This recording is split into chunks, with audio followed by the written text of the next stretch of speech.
intro. Hey Pod, we're watching the end of Houston versus Tennessee. Milos Houston puts up the shot.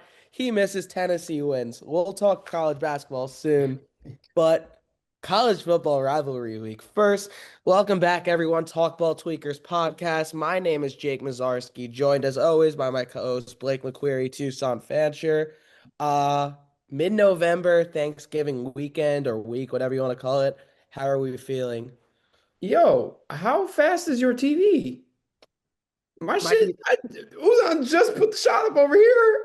uh, my, What my the fuck? I'm on Bro, my parents' cable You're right in now. I'm on my what? parents' I'm over cable. here, bro. I did it. I'm so serious. I thought Jake was making shit up. I'm so serious. Nah, It's crazy. yeah, no. I'm serious, bro.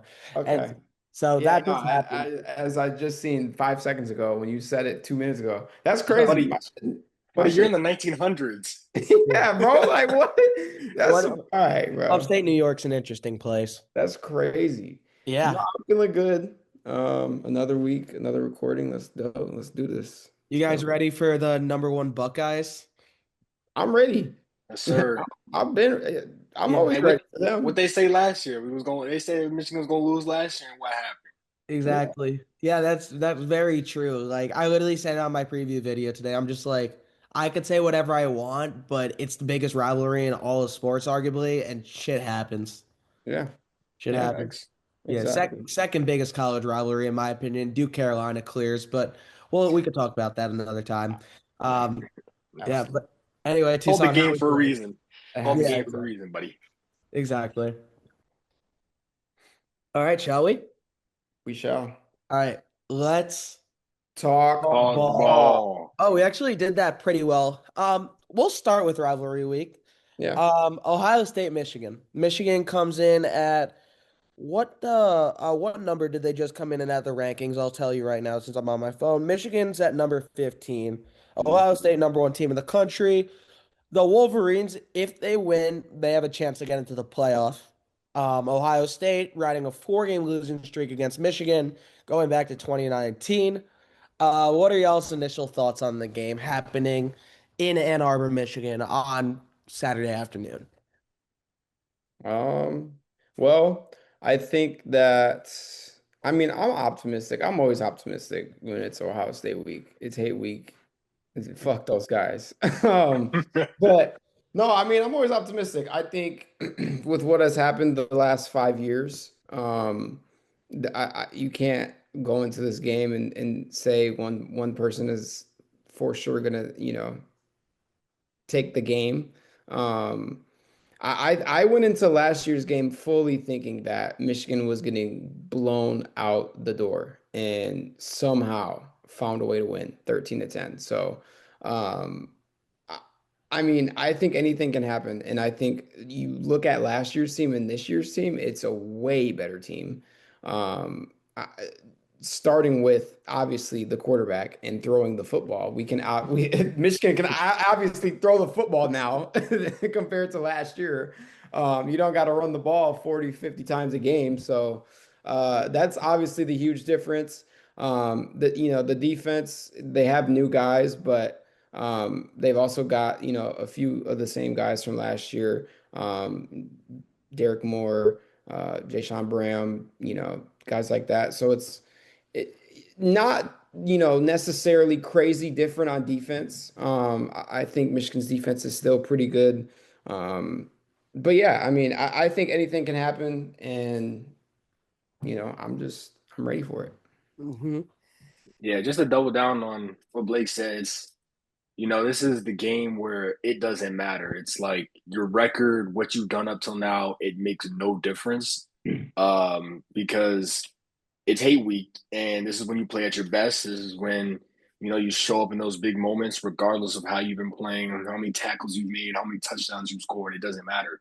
Last year was a way worse team than this year, and they still walked into Columbus, played a defensive match where they ran the ball and they played their style. And Ohio State played down to Michigan, and it was one of those things where it's like Ohio State was one of the best teams.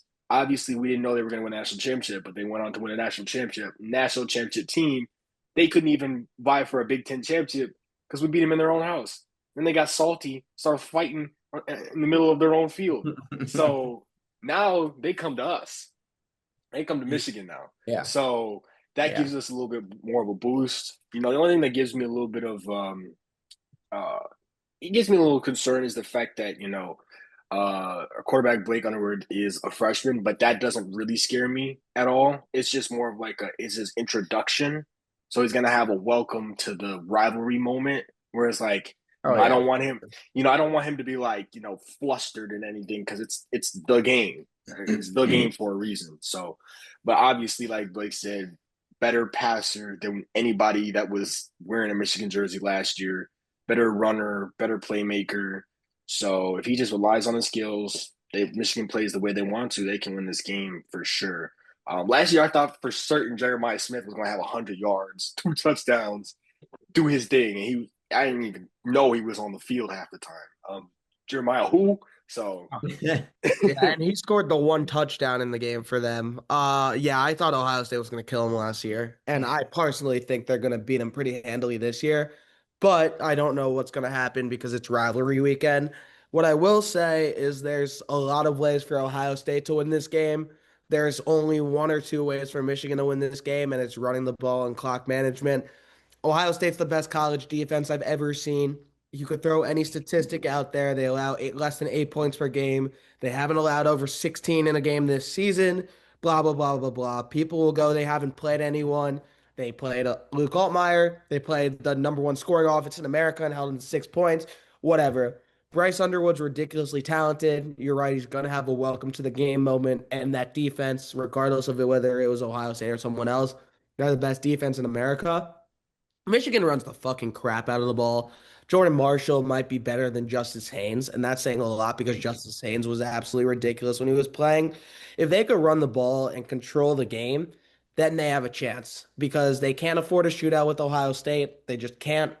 And because whether you want to say because Julian's saying and the Ohio State offense is better, or Julian's or the Ohio State defense is too good that Michigan won't score every time up and down the field. Michigan, if they run the crap out of the ball and it's a one-score game, come the third, everyone in that stadium is going to believe they have a chance. And like you said, the state of Michigan has to be optimistic after what happened the last four times. Yeah, Like, absolutely. yeah, you could say anything about the record. I could put anything out there about the rosters because Ohio State's just a better football team on paper, and they're the best football team on paper in the entire country. It doesn't matter this week. It doesn't. For sure. I think one thing you said was, yeah, like Michigan needs to run the ball. They need to find success running the ball, and that's absolutely true. What makes me nervous about that is obviously Jordan Marshall not playing last week, and Justice Haynes was in a boot 2 weeks ago. So that makes me nervous heading into the game. I did see, I don't know if it's a report, I did see like a rumor that Justice Haynes is like thinking about being ready to go on They're Saturday. trying to rush him, but They're Marshall's trying more to, likely. Marshall's yeah. much more likely. I think Marshall does play. Hopefully he does play. Obviously if we get both of them, it'd be great. But yeah, that makes me a little nervous. Just those two guys banged up, obviously, not wanting to go into that game. And then, Max Bredesen goes down last week. Things don't really look well for him. But Max Bredesen is a guy though that is tough as nails. And if anybody's on that team is going to play through an injury, whatever the hell the injury is, it's going to be Max Bredesen. So yeah, I'm just nervous about those things heading into the game. It's just, the little things, but they absolutely need to, find success running the ball. Run it down their throats is what they say. So I think Michigan needs to go back to that. But yeah, Bryce, like you said, Tui, he needs to obviously rely on his skills. He needs to rely on his playmaking. And not only passing the ball, but using his legs when he needs to. And obviously, he is 100% going to have a welcome to the game moment. But if you have watched Bryce since game one and to now, he has gotten very comfortable, very, very, very comfortable. And that is a positive thing heading into Saturday. Yeah, I mean, even in the Northwestern game where he threw two interceptions, you could just tell the guy is getting more used to the college game. I Mhm. think Michigan needs to get him outside of the pocket, whether it's read options, play action passes, because I understand that he's 6'5" and could make any throw on the field, but if you're just letting him stand in the pocket against Ohio State's pass rush, no matter how good Michigan's offensive line is, the way Matt Patricia is going to throw things at you, it's setting him up for failure. It's a lot of run on first down, a lot of those scenarios. And look, Michigan could play lights out, and it might not be enough. It might not, but it Yeah, could be. And I again like he could have a welcome to the game moment, but he could also play lights out because he's ridiculously talented. And like you said, this Michigan team was better, and they're arguably playing for more than Ohio State is in this game. Like Ohio State showed that they could lose, make the playoff, they'll make the Big Ten championship anyway, and still be one of the favorites. Michigan, if they don't win this, they're not going anywhere this year. And that's fine for Michigan standard because like Bryce is a freshman, but the fact that they're in this scenario, it obviously gives them juice. absolutely. Absolutely. Yeah, no, Ohio State has everything to lose, and Michigan has almost nothing to lose. So, Exactly. and you want to be on that side with nothing to lose. So, Yeah, that's the point I was also going to make was a psychological aspect. I mean, Michigan right now still owns Ryan Day, and I think he thinks about that. I think every night he goes to sleep, he goes to sleep thinking like rent free in his head, like, oh man, am I going to be able to do it this year? Am I going to be able to get? Because that's what every Ohio State fan says. They said, well, we won the national championship. That's great. Can we win a Big Ten championship while defeating Michigan? The answer was no, and it has been no for Ryan Day ever since he became the head coach. Can he do it this year? We'll see. Even if they make it, can they beat Indiana in the Big Ten championship? That's another question mark he's going to have to jump over. So I feel like there's a lot of things that he has to get to before, winning national championships, obviously the end goal, but you want to cross off things, on your list while doing it. And so beating Michigan hasn't been something he's done. And so, like I said, I think he goes to sleep thinking yeah, about that rent free in his head. he's waking up in the middle of the night drenched in sweat. Yeah, scared. He's amazing blue in his dreams. Yeah, I think we hop into the prediction for this. I think we'll, absolutely. yeah. Absolutely. I'll let you guys go first, or actually, I could go first. I am going with Ohio State. I'm not going to overthink it, Pod. If Michigan does win, you could come back and do this, but I'm fairly confident. And again, like I was last year, and you saw what happened last year, remember that. But Ohio State's the best team in the country, and it's not ridiculous. It's not even close to me. This isn't anything against Michigan. I think I said this in April, August, whenever. Ohio State won the national championship last year. The two things they didn't do was beat Michigan and win the Big Ten championship. They're going to do both. Their defense is ridiculous. Julian Sand might be the best quarterback in America. If Jeremiah Smith and Carnell Tate play, I just don't think Michigan's going to be able to catch up with them. If we're going score, I said Ohio State 35, Michigan 14. And I'll stick with that. I think it's going to be a tough day in Ann Arbor, but if I'm wrong, I'm wrong. But give me the Buckeyes. Yeah. Two. Yeah, obviously you're gonna ride for the home team. Give me Michigan 23-17. Low scoring again, defensive match. Bryce has a touchdown, a couple rushing touchdowns for whoever the back is, whether it be Haynes or Marshall. Okay. Yeah. Yeah, I mean, this Buckeyes team, they're the number one team in the nation. They're the reigning defending champions. Best of the best that they might say. Julian saying, obviously throwing the hell out of the ball. Jeremiah Smith, Carnell Tate, that might be the best wide receiver duo we've seen in some Not years. might is. Is Yeah, is. I might had to correct you. I had to correct or you. is, whatever the case may be. They are, box office. I mean, that defense is nasty. Sonny Styles, Caleb Downs, one of the best defenses Ohio State has had ever, in ever. Um, Ohio State is dominant. They have not put their foot fully on the pedal yet all year, and that's what makes them scary. And that's what makes me scared as a Michigan fan. They are top dogs right now, and they will continue to be top dogs. They will continue to be the number one team in the nation. They are the guys to beat. So, I think you're crazy as hell if you think that I'm going to fucking pick the Buckeyes. I'm going Michigan. Give me the Wolverines. 23-14 in Ann Arbor. Bryce Underwood. He has a hell of a game. Michigan makes it 6 in a row, ruins Ohio State's chances at an undefeated season. And Michigan gets into the playoff, gets into the Big Ten championship, gets into the playoff. Give me the Wolverines, baby. Go blue. They can make the playoff. They can't make the Big Ten championship though, Go unless blue. Oregon loses too. But hey, props. Yeah, we'll see what happens. We'll see what happens. I'll let y'all have your faith because, like, I'm obvious. I don't care enough, but like, Ohio State's very good at football. Let's run through some other rivalry week games while we're at it too. We're not gonna go as much into depth here, but there's a few that stand out. Starting Black Friday, number three Texas A&M going to DKR to face Texas, who what are they now in the college football playoff rankings? Are they still 16 or 17? I'd imagine. I'd imagine they didn't move up as I much. thought they were higher than that, weren't they? They were 17 and now they are 16. Okay.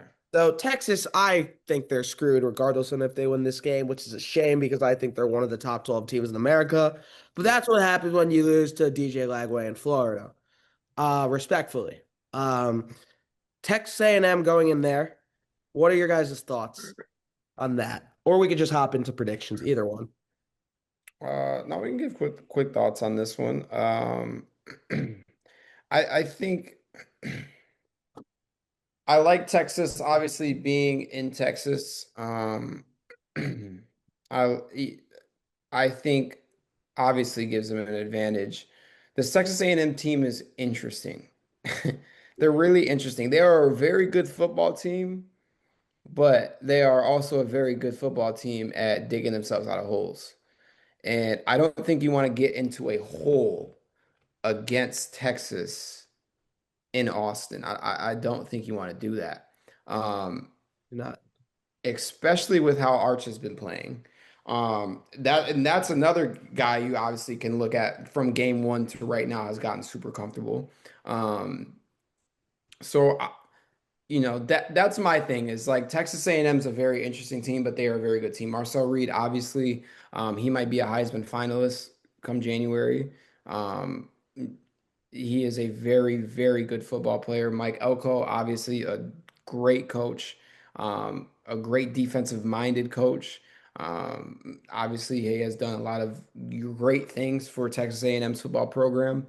And I want to go like I think obviously like we're not in the prediction yet, but I think I'm probably going to pick Texas A&M just because of what they've been all year, how they've looked, how dominant they've been. But it's just like the starting off slow, digging out of holes is what makes me look at Texas A&M in this game and be like, okay, Texas might have a shot here. Yeah, I watched Texas A&M pretty much the whole game against South Carolina, and I've watched other games, of course, but I watched that game and I was like, this team is 2 games away from getting into the playoffs and doing it soundly, and they're about to throw it all away, losing to a South Carolina team that is under 500 and was struggling for much of the year, and is going to lose their quarterback at the end of the year. And so it was more of like a man, like what are they doing? And then halftime hit, and then they turned on the burners and ended up coming back. I just think Texas A&M is just so dynamic. I mean, their defensive line is insane. I mean, it's up there Yeah, with Oklahoma and no, they're Ohio nice. State, They're Hmm. and nice. like it's insane. And then like you said, Marcel Reed is one of the most dynamic players in the country. When he was when they were kind of going back and forth between him and Wegman, I was like, play Marcel Reed full time. What are we doing? Like Connor Wegman isn't bad, but Marcel Reed is he's miles ahead in terms of athleticism and decision making. He just reminds me of Jaden Daniels. That's what he reminds me of. He's the same body type, same play style, skinny, but very good at being elusive in the pocket and taking off. I just I can't get behind Texas because of Arch. It's just because of Arch. I know he's stepped it up since the first game, and he's steadily gotten better time after time, week after week. I still don't see what I'm supposed to see from Arch though. Like as much as I like Arch and how he's been playing recently, he hasn't been doing the stuff that has been and maybe it's unfair because he's a Manning. Maybe it's unfair to be like, hey, you're supposed to be doing these things, but we've seen guys come in the first year and they're lighting the field up. And that's what we thought Arch was going to be. And he hasn't been that. And so I think this Texas A&M defense, I mean, both defenses are going to be elite in this game. But I think when it comes to offenses, the difference is the quarterback. And so we watched the Texas Georgia game.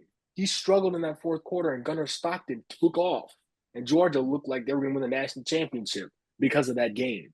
So like Blake said, we haven't done predictions yet, but I'm taking Texas A&M by at least 2 touchdowns. I feel like they're going to win. Just because I think Arch is going to have and listen, before I'll turn it off because I'm talking for a minute, Arch makes these throws that I'm like, you have to hit the guy. Like throws where they're intermediate. They're not super easy, but they're not super hard. And I just see him throw it to a blade of grass. And I'm like, you got to make these throws. Like, Yeah. you're a multi-million-dollar quarterback at Texas. You're at the helm. They're counting on you to play better, and you're not making these throws. He lost to DJ Lagway. That's a game you have to win. Florida has been its worst in a while, and you just go out there and perform terribly. Like, just don't pick for pick. I mean, it's like you and DJ Lagway got in the locker room together and was like, in cahoots to throw as many picks as possible. I just didn't understand it. Take care of the ball. No, that's valid. Look, I'm a very much an Arch Manning truther as someone that's watched his game. And I've literally watched every second of him for work.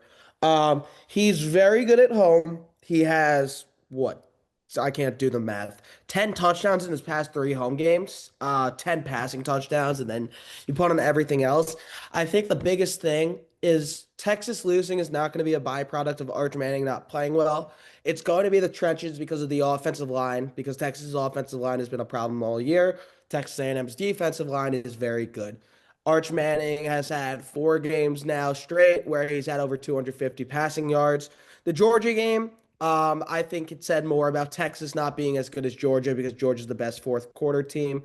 And Jesus, Yexel's disgusting at basketball. But anyway, um, yeah, I think Arch Manning has played very well. This Texas A&M team has been battle tested, but you're right, the slow starts are totally a problem. But then again, they know how to be in shootouts. They know how to be in low scoring games. They've really done it all. The one thing against them is like they haven't really beaten a top 20 team. Like LSU on the road was their hardest win. I'm talking SEC. They obviously have Notre Dame. Notre Dame's very different now, that defense. I think it's going to go over. If I had to predict something right now, I think both Yeah. those offenses are going to score at will, not necessarily at will, but they're both uber talented and uber ridiculous. Um, I think it's going to be a very close one, and I think that Texas totally can beat them.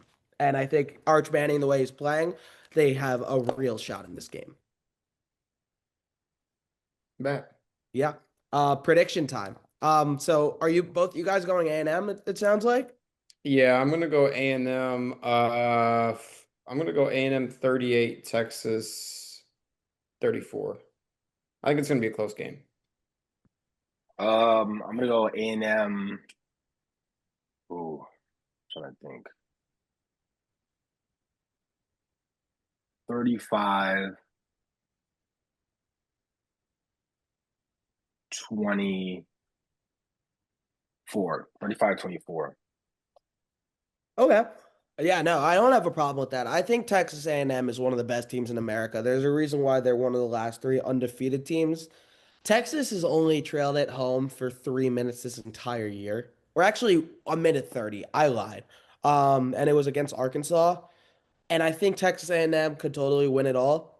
I'm going Texas here. I'm going Texas because they're at home, because their offense is getting better, because Arch is getting better. And yeah, I like him in this game. I think they're talented enough. And if Steve Sarkisian draws up the right plays, I genuinely think it's on him and this offensive line to not shoot themselves in the foot over and over again. I think it's going to be high scoring. I'm going to go Texas 31, A&M 27. I will say it would be interesting to see Arch in his first year starting in the college football playoffs. I feel like It- that would, to some degree, I'm rooting for Texas to kind of win so that they can get that opportunity. Arch is obviously going to come back for another year based on this year, but I think it would be really dope if we could see him in the playoffs and get a taste of that. Pause. So I think that would be good. Yeah, I think Texas is one of the top 12 teams in America. I think the college football playoff format, we could talk about that another time, but that's going to be the reason they get out. And if they didn't get blown out the way they did against Georgia, they'd have a case with 3 losses, but they got blown out by Georgia. And that looked really bad. And also, the committee's using the eye test a lot. And Kentucky wasn't a good game. Mississippi State was not a good game for times.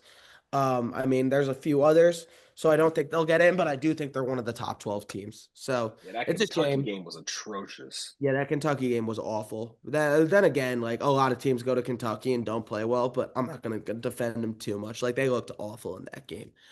Let's see, what other rivalry week games do we got on the schedule? Let's start with Georgia, Georgia Tech. We'll rapid fire it. Georgia, Georgia Tech Friday at Georgia Tech. I know where we're all going here, honestly. Yeah, I mean, let me start with this one just because I know we're going rapid fire real quick, but I'm not picking Georgia Tech. I sat here the whole segment of last week in college football praising Georgia Tech for what they have done all year long and who they are as a football team, and they just go out there and shit the bed. So, not going Georgia Tech, obviously. I'm going Bulldogs in a blowout. Give me Georgia. I don't know. Um, yeah, just give me Georgia. I don't know the Yeah, score. It's gonna be a we don't blowout. need to do scores. It's gonna be a blowout. Give me Georgia. Yeah, 5 seconds. It's gonna be Georgia. I mean, Georgia Tech showed me who they really were. I mean, they did well for most of the season, and then when it really counted, this is the one game. This is the one last game. If they had lost against Georgia Tech, I would have been like, listen, that's.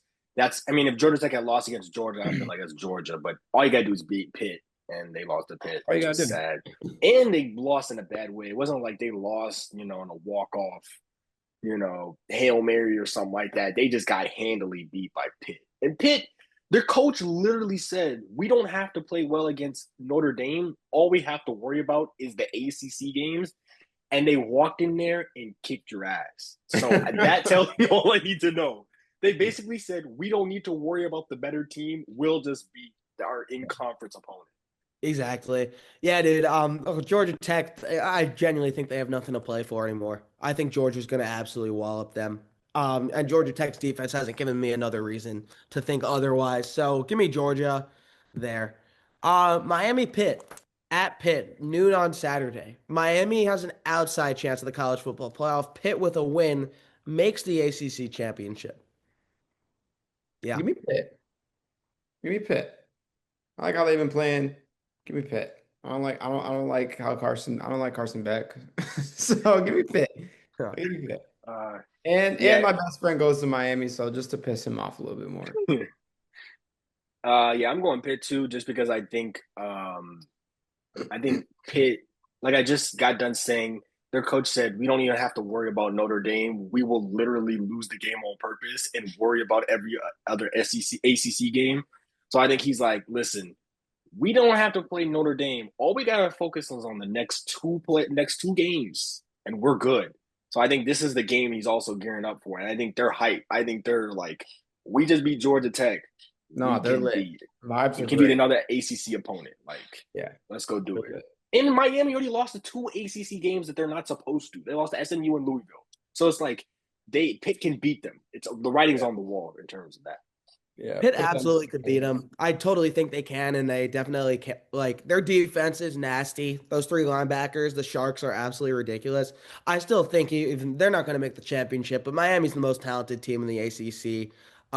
Beck's experience, the defense keeps getting better. Malachi Tony might be the best freshman receiver in America.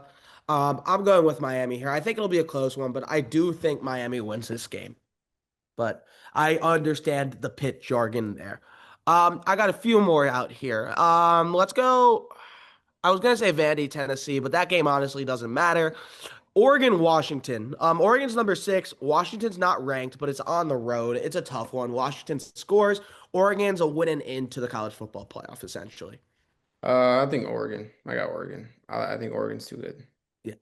I like is it Demond or Desmond Williams? I can't remember. Demond. Demond. Demond, that's what I thought. Yeah, Demond Williams is pretty good. He's a good dynamic player. He kind of reminds me of like Kyler Murray and his play style, like small but really athletic and can move really well. But I've seen him make mistakes throughout the year against really good teams, and he's still learning. He's young, and Oregon's going to force a lot of turnovers. He's going to make a lot of errant throws, and Oregon's going to capitalize. So I got the Ducks. Yeah. I think Jed Fish doesn't want to be at Washington. And I think Wasn't Oregon. wasn't the report that he wanted to leave so his wife left Washington or something? Yeah, his wife didn't like Washington, apparently. Yeah, Like that's crazy. he's out. He's gonna get one of the I don't know about the better jobs, but he'll get a job somewhere, and he might be the Washington coach next year. But I think he's gone. And regardless of what coach you put out there, I think Oregon's gonna wallop them or beat them. So, Yeah. all right, last one. Because I think this one's getting talked about a little too much. I understand it's the Iron Bowl. I do. And I understand it's one of the biggest rivalries in sports. I do. Alabama 6.5 against Auburn. Alabama, if they win, they make the SEC championship and the Yeah. playoff, essentially. Like, I do you got think Bama has any chance to lose this game? I I think they do have a little small chance of losing this game. Obviously, I mean Deuce Knight showed us Yeah, what he is going to be. That's Cam Newton 2.0, boy. That's yeah, I Cam Newton he's gonna be a 2.0. understand. monster. I understand it was Mercer, but my goodness, he showed us exactly what he's going to be. So, yes, they have a small chance, but no, Bama's gonna win easily. Yeah, it's gonna be Bama. They have the bigger NIL roster. I think, right? I think they would have the bigger NIL Over market. Auburn, they do. Yeah. Yeah, they Okay. do. The bigger It's share. not close. It's not close. I was about to say I'm pretty sure that's right. I don't want to say anything incorrect, but yeah, and left Jackson Arnold in the dust and started Deuce Knight. Deuce Knight. What I was about to say, he asked Cam Newton for the number 2 jersey, and even though you look like Cam Newton, you're tripping, boy. Let me just say this: you're tweaking. Don't ask Cam Newton for his number. He was one of the greatest college quarterbacks Yeah, of all no, time. Yeah, you're don't You're touch tweaking. that. Don't You're touch that. tweaking. That's like what's his name asking Lawrence Taylor for his number. Abdul Like, Carter. yeah, Abdul Carter. Like, Yeah, come on, we got to chill out. The Yeah. numbers are retired for a reason, but exactly. he is a monster. Half the time he was running on against Mercer, it looked like he was jogging. It looked like he wasn't even at full speed half the time. So he's a monster, a huge human being. But yeah, no, I think I gotta also say I was down on Ty Simpson. I thought for sure Keelan Russell was gonna come into the year for Bama. I didn't think Ty Simpson was gonna be that good, and then Ty Simpson proved me wrong. So I gotta give my props where props is due. Ty Simpson is a Heisman candidate, top 5 draft pick. That's what all the draft analysts say. So I'm like, you know what? I think they see the light at the end of the tunnel. So I'm going Bama.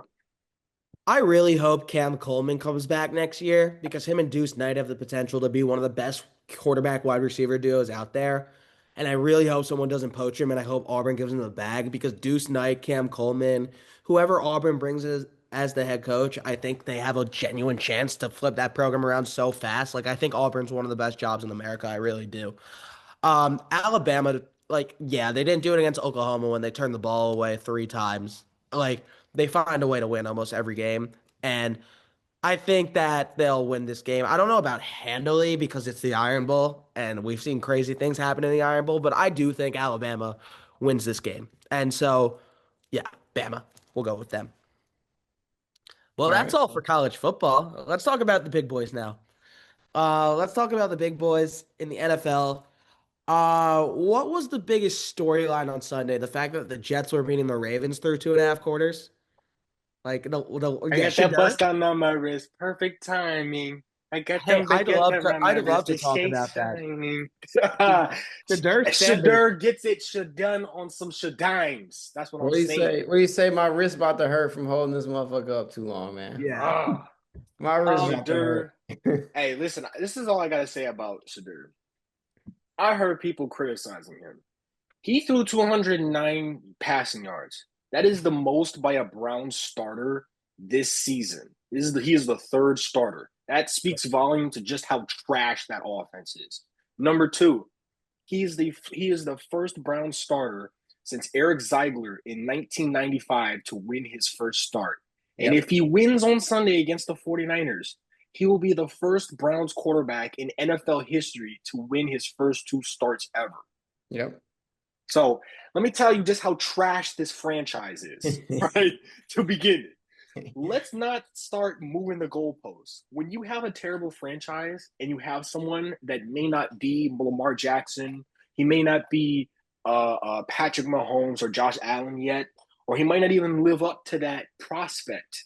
Just having somebody who can steady the ship is a bonus. All right. Yeah.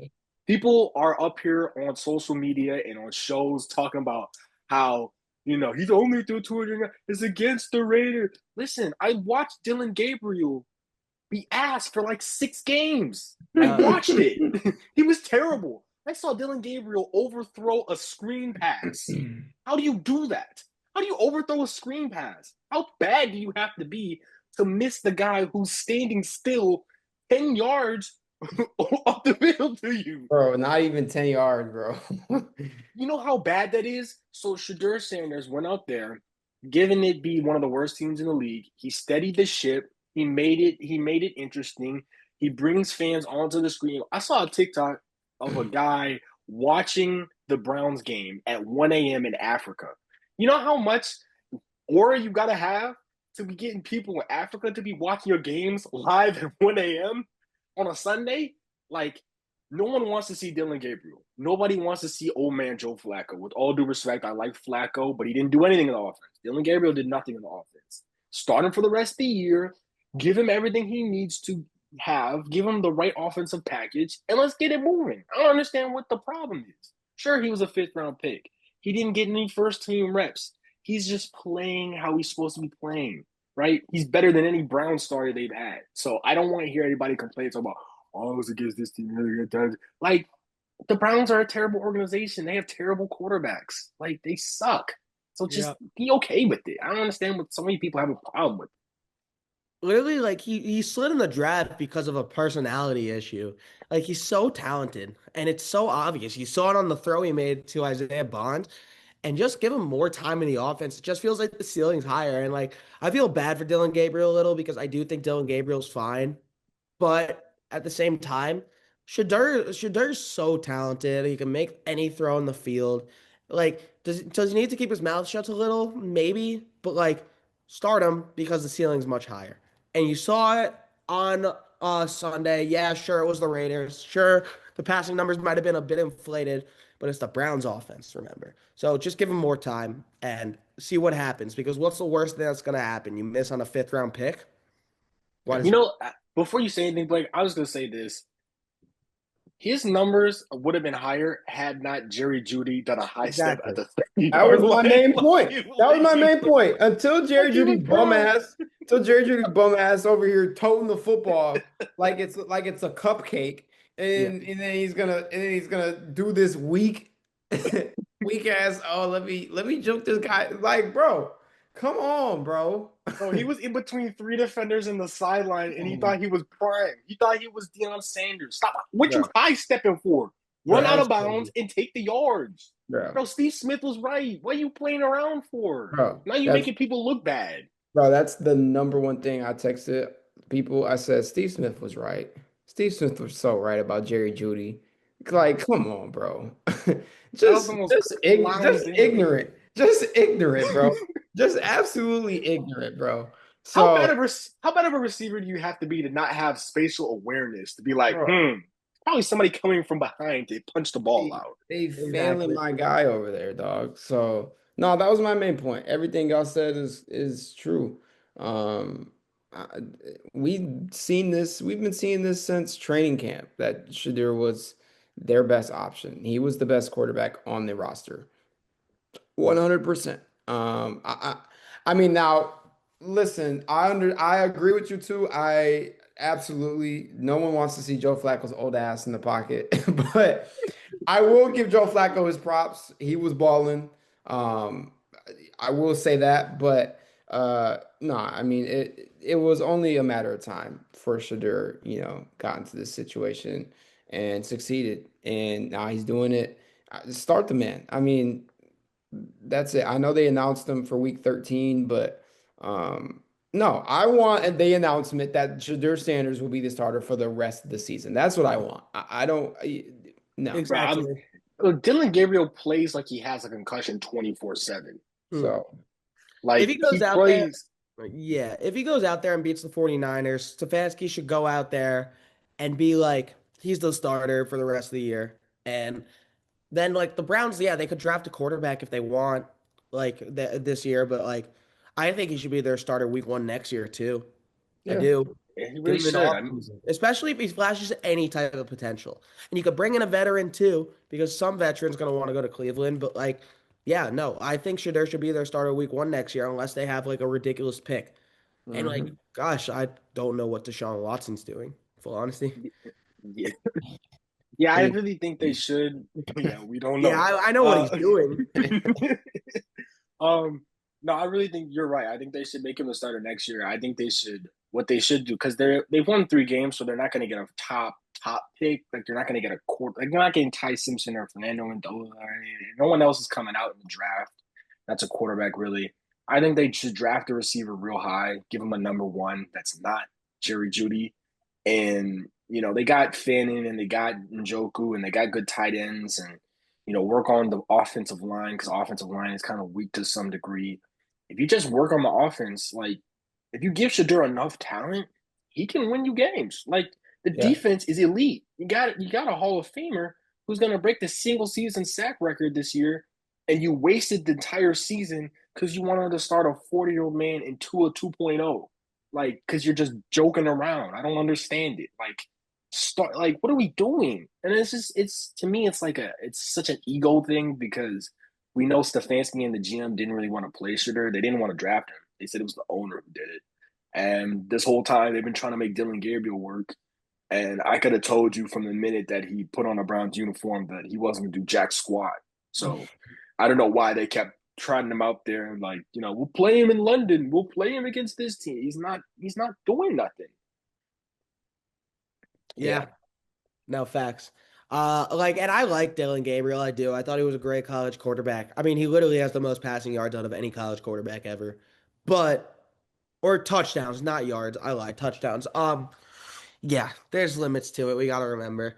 I guess like speaking of the North, the we're gonna go through a few division predictions before doing our NFL predictions, like because there's a few divisions that need to be figured out.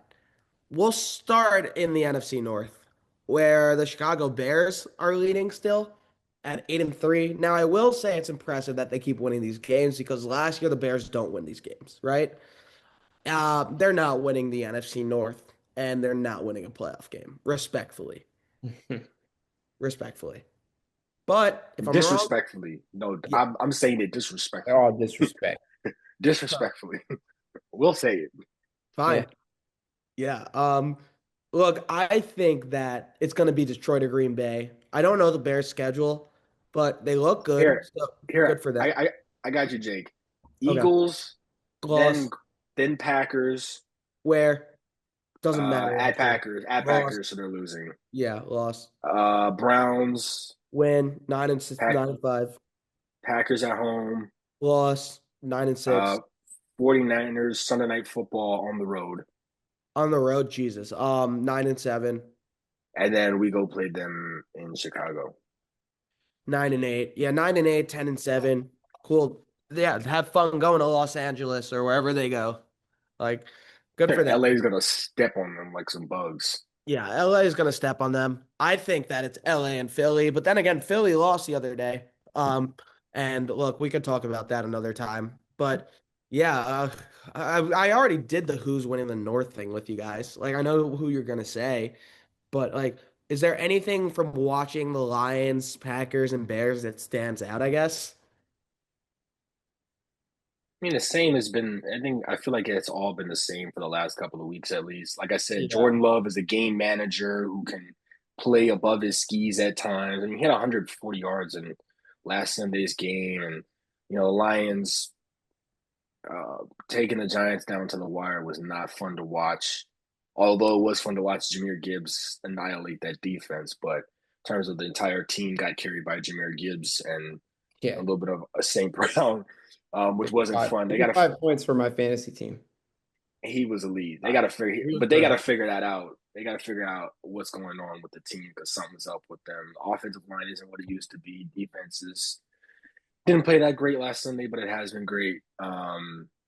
And then with the Bears, they just haven't played any comp. I mean, Steelers are a winning team, but they're gonna go 9-8. Like that's their ceiling, 9-8, 10-7, whatever. And yeah, I'm still with Lions. Packers, I think Jordan Love's still young. I think at some point he's gonna lose a game he shouldn't. Throw a real bad pick in a game. I'm telling you, it's coming down the line. I can feel it. I can feel it. It's coming on Thursday. Or I guess that's a game that he should lose though. I mean, Uh he won last year in Detroit against us on Thanksgiving. So yeah, I think a that's lot of people would have money on Green Bay versus us, but it's really a 50-50 in terms of we're very similar teams and you know right. Yeah, What's Lions' happening? offensive line is a concern. Yeah, Major I'm concern. sorry. I'm watching what's happening with Bruce Pearl and a ref. And Bruce Pearl's not even a coach anymore. That was just him talking to the referee. All right, yeah, no, I agree with you guys. I think it's going to be Green Bay or Detroit. And I think even if the Bears win the North, I think Green Bay or Detroit's going to go further. So we'll see. Let's do quick.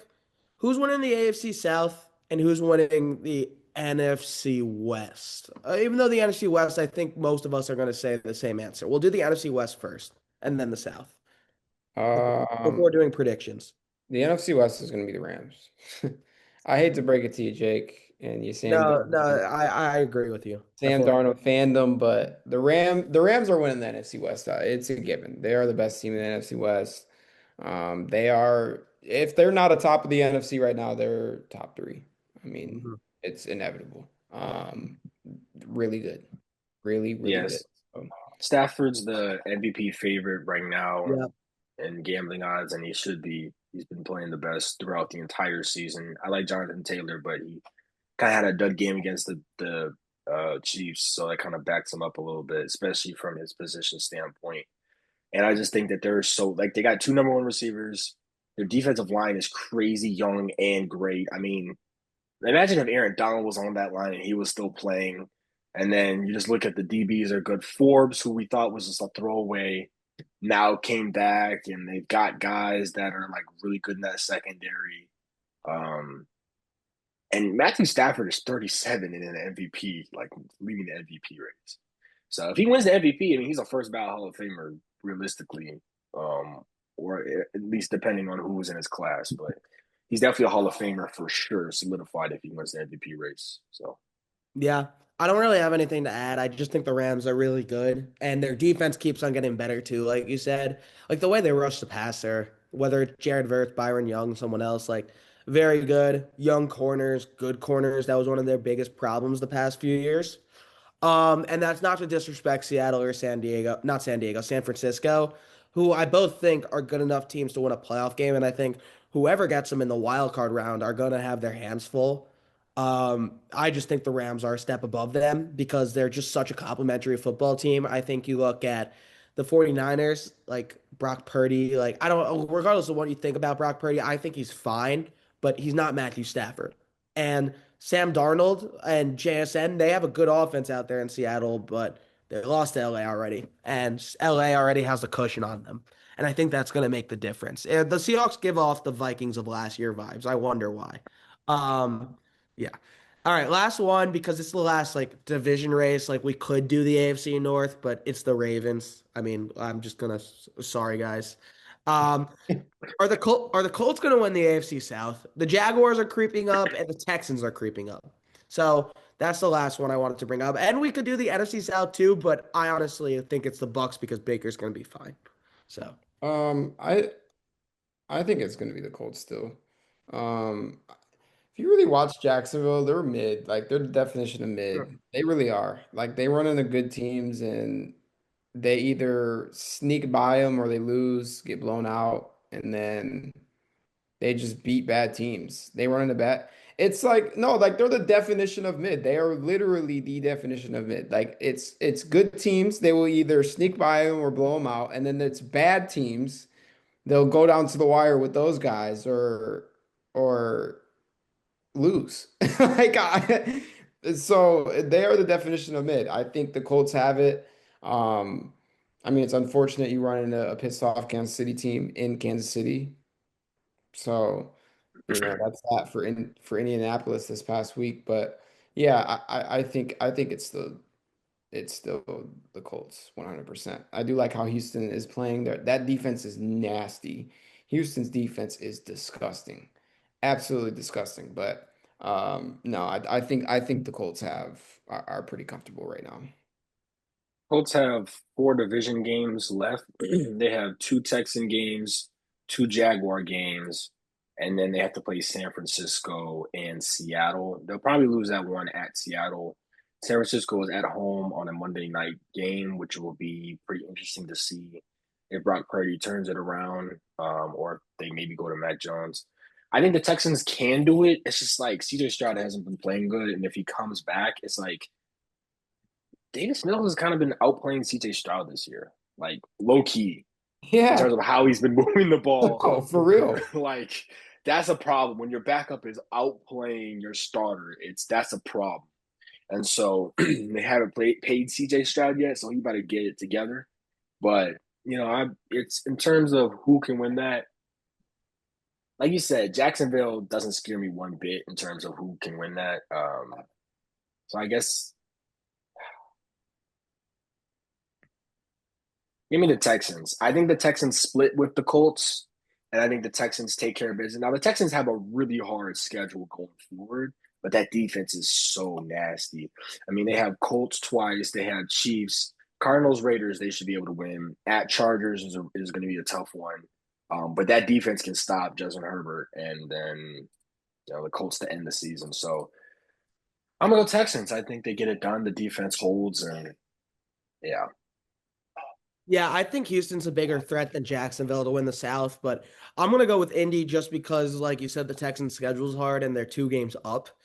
And I think Indy's a good football team. I really do. And I think Sauce, I know I'm a Jets fan, but Sauce looks good and they have a shutdown corner. But Houston's defense is still really ridiculous. So I'll go with them. I just feel Uh like just one thing I was gonna say. I just feel like when they play the Texans, either Daniel Jones is gonna look amazing or he's gonna look like he's seeing ghosts, oh, absolutely. and that defense is gonna shut the run down. They're not letting Jonathan Taylor run the ball. They're not. For real. I agree with you. I agree with you. Uh yeah. All right, let's get into some NFL predictions before we do Tweaker of the Week. Pod, we'll do basketball next week once we have a little more clarity on stuff, I guess, if that's okay with my co-hosts. But I'm tired and want to eat dinner soon. So, I'm cool with that. all right, cool. Let's start with the Thanksgiving games because I was about to say we have 3 good games, but it's more 2.5 and Lamar and Burrow, so it could be a fun game because if Joe Burrow's probably coming back. Let's start with Packers Lions. Do the Lions get it done at home on Thanksgiving? Yes. Yes, they do. Yes, sir. No. I got Lions for sure. I think yeah, I mean I think they're gonna be mad, pissed off. They're not satisfied with the overtime win. Absolutely not against the New York Giants. And then obviously you have Green Bay who kind of embarrassed them in week 1, if we want to be honest. So yeah, I think they get one on Thursday. Yeah, I think a different play caller makes a lot of difference here. I came out here and said my feelings about the play caller at the time. And now we got Campbell at the helm calling the plays, so I think it'll be a better outcome offensively. And the one thing that scares me is that offensive line is not what it used to be. Um, I really miss Ragnow. Like I would, if I could go back in time, I would say we'll give you a lot more money to stay. Like just stay with the team, please. Yeah. So Micah kind of scares me a little bit coming off the edge against that offensive line. But I think we just got to get the ball out quicker. Let the playmakers do the work. Don't let Jerry Goff stand in that pocket for 10 seconds because if you give him 5 seconds more than he's supposed to, then that defense gets there and he starts panicking. He starts freaking out. So I think defensively also we can handle Jordan Love. He doesn't scare me necessarily throwing the football. And I think he's going to give a gimme. I really think he's going to throw a gimme in a spot where he's not supposed to. Like, he's going to throw a bad pick. Yeah. Mark my words. When we come back here, he's going to throw a bad pick. I can feel it. I know he can. I know he will. Huh. Yeah, I think that they lost to Green Bay in week 1 and they're not letting it happen again. So I'm gonna go Detroit for similar reasons to you guys. You guys said it all and you know more about the Lions than me. So I like them there. Chiefs Cowboys. That's a fun one. Yeah, that's a fun one. That is a fun one. Hmm. Both of these teams on the outside looking in their playoff pictures. Yeah, Yeah. they had a great win last week against Philly. I think I'm gonna go Kansas City here. I think I'm gonna go Kansas City. Give me the Chiefs. Yeah, I'm going to go Chiefs. I think they can. Last week they could smell the end of the season, and they didn't let it happen. They were down 20-9 in the fourth quarter and made a comeback. As good as that Dallas offense has been, I think Kansas City still has some of that underground magic, if you want to call it that, Illuminati magic that they still have burning in that locker room. As good as, like I said, as good as Dallas's offense has been, they can be shut down, and I think that the Kansas City Chiefs will figure out a way to do that. Mahomes is still Mahomes, and I think he'll put up enough points to beat them. Plus, it's on the road, which will be difficult for the Chiefs, but I think they get it done. I mean, primetime Mahomes is something else too. So Right. I'm gonna go with Dallas, partially to be different, but I think Dallas's defense is a lot better now. But Pat's Pat, but I still think it's gonna be Dallas. I do. But that's a hard one for me. That's actually a really hard one for me. So let's go with Dallas. Bengals Ravens. Joe Burrow's back, so it'll be fun. But Baltimore, We're gonna go Baltimore still. Um, I mean, the Bengals are 3-8. Like, yeah, that, like they're done. It's cooked in Cincinnati. Absolutely cooked. Just prepare for next year. I'm surprised Joe Burrow is even coming back, to be honest with you. If I was Joe, I would tell y'all I will see y'all in 2026. yeah, So I don't even know why he's coming back. I think Baltimore's got that one. yeah, I agree with you. I agree right. with you on the Burrow thing. Sorry, Tucson. I'm just Ravens. That's it. Yeah, I was just gonna say Ravens. The Bengals defense couldn't stop a parked car if it was blinking in front of them, set on fire, and had a bomb in it. Like they couldn't do nothing. Like like literally nothing. And as bad as Lamar has been within the last 3 games, I still think that it doesn't matter. Lamar could go in there on one leg and still Lamar could walk out there with half a leg and still beat that defense. Like they're bad. Yeah, facts. Yeah, Baltimore. I think Baltimore is going to kill him, or maybe not kill him because Joe Burrow's back, but they'll beat him. All right, Sunday. Or no, Friday. Bears Eagles. Philly, Philly, Philly. You got pissed off Philly. I don't think Chicago stands a chance against this team. Um, they got AJ Brown back working. That's scary. Saquon needs to figure things out. I think ultimately it comes down to the offensive line. That is another offensive line unit in the NFL that should be great and has not lived up to the standard. So they need to figure things out with the run game. But I got Philly for sure in that one. Yeah, fly Eagles fly. They need to get back. Yeah, You know it. Fly Eagles fly. yeah. Yeah, they need to get back win. They need to get back in the win column. That was a bad loss. They were up 21-0 and then proceeded to get beat 24-21. So that that's gonna leave a bad feeling in that locker room. And where they 1 game under Rams? Yeah, they were first in the division NFC, and then now they're second. So I think they need to get back in the win column. Yeah, I agree with you. Give me Philly. I think Philly will beat them. It's in Philly, and they don't lose back-to-back games, so give me Philly there for sure. Um, gosh, the Sunday games are definitely interesting. I'm not gonna do every game. I'll save our viewers some time. Let's do the important ones. Texans Colts. Yeah. Oof. Well, I said Yo, Colts. Andre Drummond just squared up with Wendell Carter Jr. Yo, he out here scrapping. Oh, Um, they throwing it. They throwing. They started throwing punches. Sorry. no, you're all good. Yeah, I'm going with Colts. I said they're comfortable um in the divisional race. So yeah, I got Indianapolis. I also Okay. like Indy. I'm sorry, Tucson. I've been sort of cutting you off, but I like Indy No. since it's at home and they just lost a game that they fought in, and so give me Indy there. Yeah, give me Texans. That defense is so nasty. Oh my gosh. That defense. I mean, the way they rushed the quarterback, I think after a few hits, Daniel Jones is not going to know where he's at. They're about to ask him, and he's going to say the wrong answer. He might end up with a concussion the way they hit him. And like I said, I don't think Jonathan Taylor is going to be able to run the ball. If the Chiefs defense can stop him from running the ball, the Texans defense can the Texans defense can stop him from running the ball. So it's gonna be on Daniel Jones, and I think Danny Dimes gonna turn into Danny Pennies. Fact. I got two more. Let's start with Bills Steelers in Pittsburgh. Buffalo has been scaring me.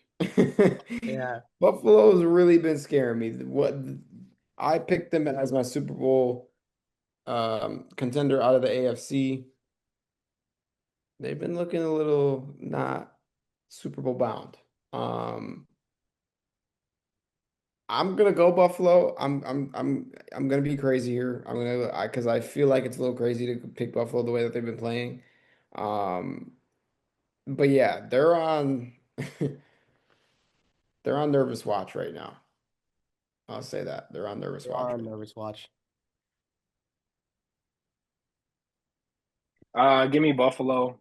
I think Josh Allen I think Josh Allen has 4 touchdowns total, 3 or 4 touchdowns total, and then we're back to being like Josh Allen, the greatest quarterback we've ever seen.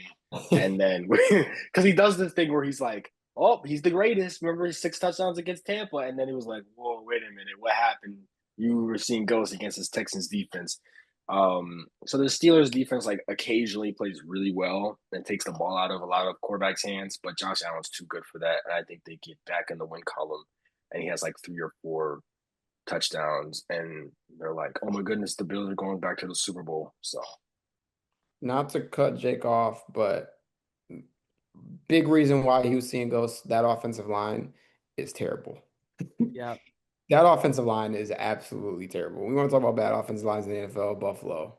It's not good at all. Not good. So that's that. I'm gonna go yeah, with Buffalo. Yeah, I think Buffalo's gonna beat them.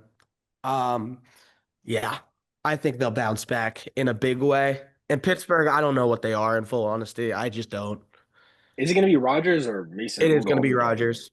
It's gonna Okay. be yeah. Frick. I was gonna say one more, but honestly, all these games we're gonna say the same thing. Like Jaguars, Titans. I'm assuming we're all gonna say Jacksonville, Yeah. right? Jaguars. Give me the Titans. I'm riding with my. Oh no. Literally, like the one other toss-up game, if you want to even call it that, is like Dolphins Saints. Jesus. Uh, so let's just skip it. Let's get into tweaker of the week. Uh, anybody want to go first, or I got mine ready. all right? So you do it because I got to think. All right. Jordan Hudson stepped up to the plate. Yeah, Step up to the stage.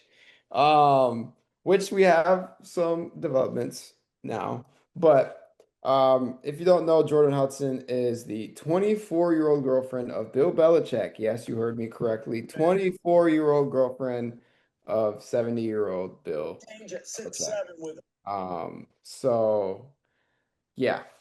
She basically came onto Twitter the other day. Was it Twitter or was it Instagram? I think it might have been Twitter. it was it was Twitter. Instagram. It was Instagram. I think it was Was it Instagram, and then Instagram? somebody posted it on Twitter, brought it to Twitter. Okay.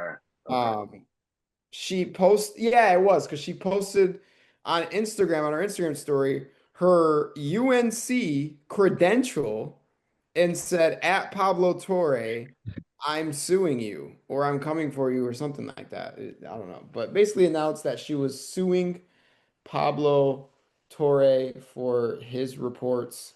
And they've been going back and forth. They're still going at it. Yeah, it's actually pretty funny.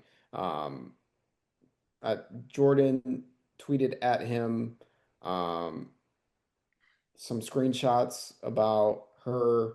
Um, she's basically claiming inaccurate defamatory reports about her by Pablo Torre. She's saying she did not fill out any UNC internal documents or forms pertaining to the family directory. Posted screenshots, and then it comes out Pablo Torre does a video and was like, any idea why your screenshots you look like this after you adjust the exposure and highlights, basically changing the color of her text messages. So then it comes out that she photoshopped screenshots of text messages, and then she goes back at them 4 hours ago, posts a screen record video from her phone of the messages. So they are just on Twitter going back at it.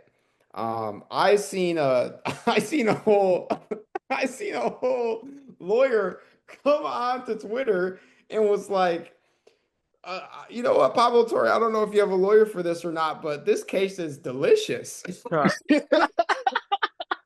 He better look at his jobs. Like, bro, like that is insane. So, No, hey, um, hey, to piggyback off of that, the funniest quote I said, the funniest retweet I saw on that, someone said, "Yo, during Discovery, Pablo Torre finna flame you, boy. He finna bro, get on Zorna. During bro, Discovery, he finna find everything you've bro. ever done."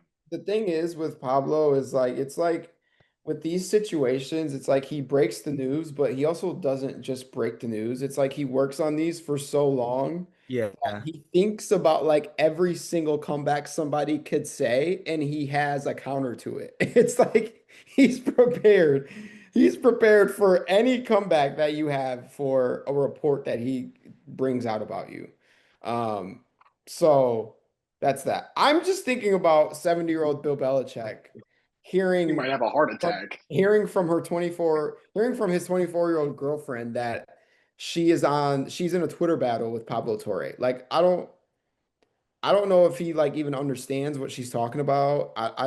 He's obviously not on Twitter, so he's not seeing this. He's probably getting an earload from his girlfriend. He's probably just sitting there like, I'm just Houston, you see, and she's just over here complaining and crying. So yeah, Jordan Hudson, tweaker of the week. All right, Jake, you want Mine to go or you is. want me to Oh, go? Oh, I'll go because I know you guys have a thought on this. Did you guys see Perk call SHEDEUR the most powerful black man since Obama? Bro, I'm completely serious. He did. bro, Like bro, Perk's been the tweaker the week before, but he said it today on his podcast. You guys didn't see that? He called SHEDEUR Sanders the most powerful black man in America since Barack Obama. that is crazy. I'm not making this up. Literally, go look it up. Like he, word That is for yo, word. he be Like on a perk. He be on a perk sometimes. Like he be like he pops one before he starts talking. dude, I he don't know literally what he's goes doing. like he's the most powerful black man since Obama in 2009. You know, or no, SHEDEUR Sanders is the most powerful black man since 2009. You know what happened in 2009? That's when President Obama got elected in office. He's the most powerful black man since 2009. Now, I can't speak in the perspective of a black man, but that's pretty crazy. Like that's insane that Perk said that. it's an insane thing to say. I'm thinking about it right now. I mean, I did just say he had people in Africa watching his game at 1 a.m. No, I'm seriously thinking about it right now. It low key dead ass might be a hear me out moment. No, Like, it's Dion. If anything, like it's Dion. that is true. That is very true. Like ultimately it leads to Deion Sanders, but Bro, also like LeBron. Oh no, for yeah, Bronze, yeah, no, Absolutely. LeBron, Uh, like, and I think Perk for sure tweaked out right here a little bit. yeah, For sure. like, dude, Got a that was little too. this Perk's is a little bad. too excited. He gets a little excited. Yeah, like the why have ibuprofen when you could have a perk? That was crazy. Like when he said Perk, that, Perk gets a little excited. he was Uh, probably the reason why L. Duncan left ESPN after saying that. so yeah, yeah. Uh, Um, my tweaker of the week are it's between well, it's not really it's a beef going on through social media, and it is Kenyon Martin Sr. and Draymond Green. Draymond said basically that like he doesn't know how to play basketball and that he's better than Kenyon Martin Sr. and he's a better basketball player. Kenyon Martin Sr.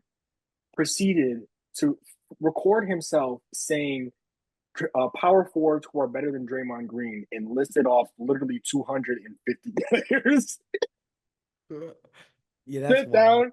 He said, okay, this is some of the players he said. Al Jefferson, Drew Gooden, Antoine Walker, Good. Horace Grant, Otis Thorpe, David Lee, Jawan Howard, Kevin McHale, Kevin McHale, Nene, Popeye Jones. Man, I'll tell you, he went on for literally minutes naming forwards he thought were better than Draymond Green. Oh, Dude. what? This is what I'm not Draymond gonna said. lie.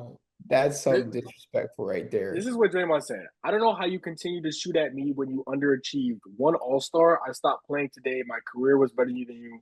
Way more impactful. Your resume was a lot better. And then Kenyon Martin said all that a couple days ago, and then came on to the arena with uh, it was Gilbert Arenas podcast, and then basically listed off more names and accomplishments that he has over Draymond Green. And my first thought was Kenyon Martin Sr. was a number one overall pick. But why are you beefing with Draymond Green? Like, It's just so no weird. offense, but this is the dumbest beef I've ever seen. You got two Yeah. power forwards who have both individually underachieved technically in their own state. I mean, Draymond Green, you trade him to Portland and he becomes a nobody. Kenyon Martin Sr. was good, but all he did was average a bunch of points. And Yeah. so, but the list is hilarious. I mean, this is the list. Like, it's literally just names and names and names and names of people. Like, It's nuts. That's Wow. actually yeah. insane. I'm looking at it now. Bro, he's tripping. Nah, they both felt the beef. Like they were both going at it. And you know, Draymond always gives him the beef.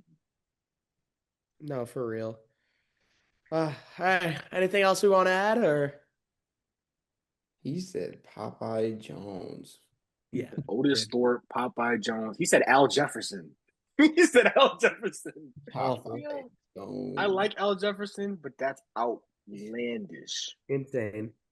Insane. Look at Popeye. Gosh. Yo. Oh, Popeye, man. Jesus. Wow. Yeah. All right. Well, that is all we have for episode 37. 38, I think. Is it really? I don't know. It's one of the two. I think it's 37. All right, we'll go with 37 then. Yeah, continue to run up socials, support, like, comments, subscribe. What should they comment this episode? Name a better power forward, better than Yeah, Draymond. sure. About to say. Yeah. Name a better power forward, better than Draymond Green. And yeah, keep supporting, running, showing love. Stay fly.